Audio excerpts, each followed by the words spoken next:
नमस्कार, मैं वंदना भार्गव आपका अपने इस संगीत वंदना यूट्यूब चैनल में स्वागत करती हूँ। मेरे इस वीडियो का विषय है भारतीय शास्त्रीय नृत्य शैलियाँ, types of Indian classical dance. दोस्तों, वीडियो शुरू करने से पहले मेरा आपसे अनुरोध है कि यदि आपने मेरे इस चैनल को अभी तक सब्सक्राइब नहीं किया है तो जल्दी से सब्सक्राइब करें, जिससे आगे आने वाली वीडियो का नोटिफिकेशन आपके पास जल्दी से जल्दी पहुंच सके। अब हम अपने वीडियो की तरफ चलते हैं। भारतीय शास्त्रीय नृत्य शैलियाँ, जो नृत्य नियमबद्ध होता है, अर्थात जिसमें नियमानुसार सिर से पैर तक शरीर के विभिन्न अंग चलाए जाते हैं, शास्त्रीय नृत्य कहलाता है। इस प्रकार के नृत्य में सफलता प्राप्त करने के लिए कठिन साधना करनी पड़ती है। शास्त्रीय कला के रूप में नृत्य की प्रतिष्ठा त्रेता युग में हुई। नृत्य का आविर्भाव किस प्रकार हुआ, इस विषय में भरत मुनि ने एक कथा अपने नाट्य शास्त्र में बतलाई है, जो कि इस प्रकार है। सतयुग बीत जाने पर जब त्रेता युग प्रारंभ हुआ, तब प्रजाजन काम और लोभ के वशीभूत होकर अपने अपने कर्मों के अनुसार सुखी या दुखी रहने लगे। ऐसे समय एक दिन इंद्र आदि देवगण ब्रह्मा जी के पास जाकर प्रार्थना करने लगे कि आप पांचवें वेद के रूप में हमारे लिए एक ऐसा खेल या मनोरंजन का साधन बनाइए जो दृश्य भी हो और श्रव्य भी हो।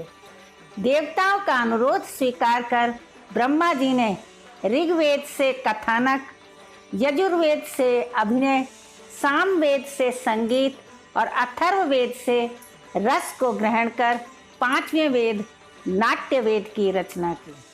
देवताओं ने इसके ग्रहण, धारण और प्रयोग करने में अपनी असमर्थता व्यक्त की और ऋषियों के द्वारा इसका प्रयोग करवाने का आग्रह किया।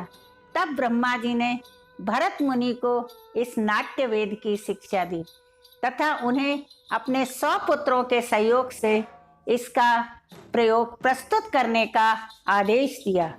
भरत मुनि ने अपने 100 पुत्रों को इस नाट्य की शिक्षा दी।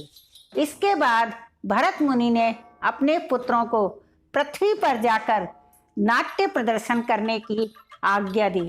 तब भरत पुत्रों ने स्वर्ग से उतरकर नहुष के राजमहल में नाट्य प्रयोग किया। कुछ दिनों तक पृथ्वी पर मानुषी स्त्रियों के साथ गृहस्थ भाव से समय बिताकर स्वर्ग लौट गए, किंतु जाने से पूर्व वे अपनी संतानों को इस नाट्य का प्रयोग आदि की शिक्षा दे गए थे, जिससे पृथ्वी पर नाट्य स्थित हो गया। भरत ने नाट्य शास्त्र में नृत्य कला को विस्तार से समझाया है।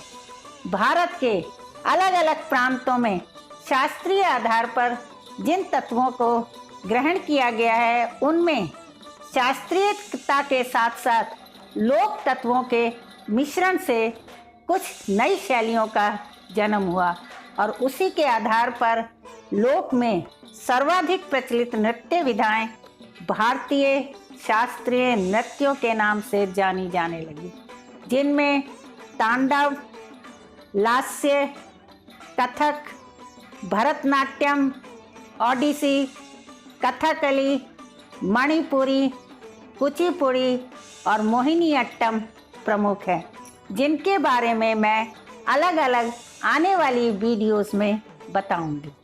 अब मैं अपने शब्दों को यहीं विराम देती हूँ। दोस्तों, यदि आपको नृत्य के बारे में इससे अधिक जानकारी चाहिए तो मैंने अपनी पुस्तकों का लिंक डिस्क्रिप्शन में दिया हुआ है। आपको पुस्तक लेनी है तो दिए गए नंबर पर मुझसे संपर्क कर सकते हैं। आपके कमेंट का मुझे इंतज़ार रहेगा। अंत में, यदि आपको मेरा ये वीडियो पसंद आया हो तो लाइक और शेयर अवश्य करें।